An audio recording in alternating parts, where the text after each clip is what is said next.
union membership is in decline, if we're being honest. I know Biden is trying to use taxpayer money to gift to, green energy to hire unions. You keep saying, I'm going to invest in good paying union jobs.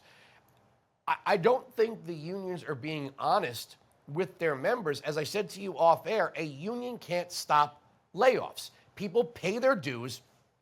The union promises them protection on the job site, yet on one side they can't stop a layoff. On the other side, they seem to be very supportive of these open border policies.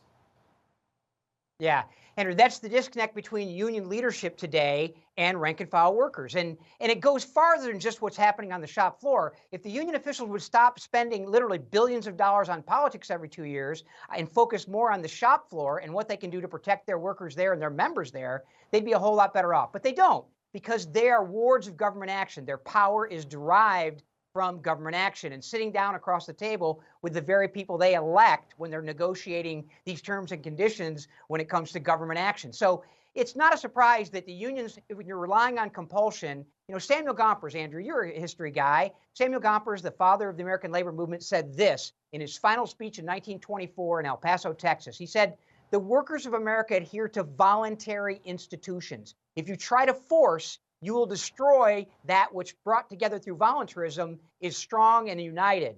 He said when the unions were going to Congress for power under the Railway Labor Act in 1926, which they won, they were making a mistake by going to government and asking government to give them the power as opposed to organizational power to workers kind of in the private sector and doing it privately, focusing on workers' rights as opposed to what they can get through government. It's a mistake and it's hurting them.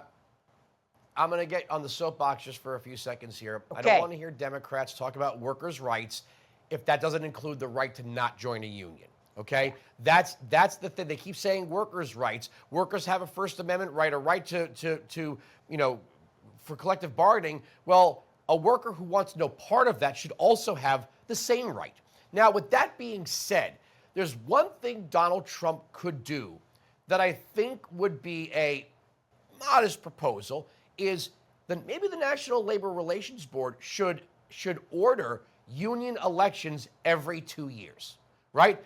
The idea, what if people want there should be a secret ballot, none of this union card check stuff, none of this open ballot stuff. The union should have to go to their members every 2 years and say, do you want us to represent you? The second a majority says no, they have to deunionize, and then maybe they could try again in a year or two, but workers should have the right to get out and get their pension money back.